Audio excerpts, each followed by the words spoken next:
be a man who doesn't allow women to drive in his country. The King of Saudi Arabia arrived today for the start of a controversial state visit. He'll be guest of honour at Buckingham Palace, a symbol of how important relations between the two countries are. Just last month, Britain confirmed a £20 billion contract to supply warplanes to Saudi. The country is, of course, a vital oil supplier, producing millions of barrels a day.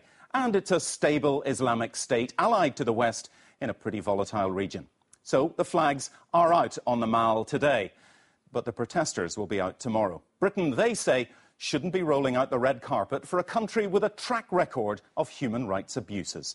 Our political correspondent Chris Shipp now on Saudi's secrets.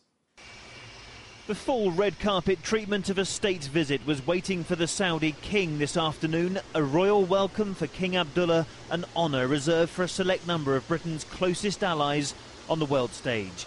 But it's his country's record on human rights and its treatment of women which will be the focus of protesters during the 3 days he's here as guest of the Queen. Britons are among those who have suffered at the hands of the Saudi regime. 4 years ago, William Sampson was arrested, tortured and sentenced to death, accused of a series of bombings in Riyadh.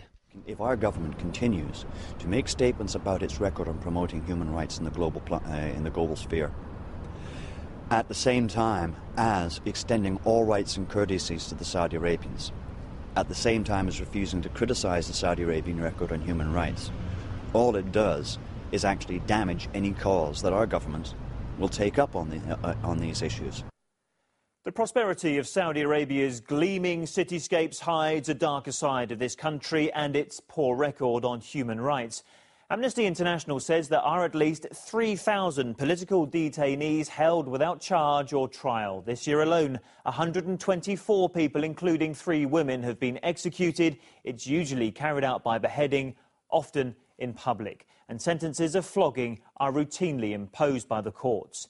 Women have severe restrictions placed upon their freedom. 70% of females are enrolled at university, but they make up just 5% of the workforce, the lowest in the world. They're not allowed to drive, nor can they vote, and charities claim domestic violence is widespread.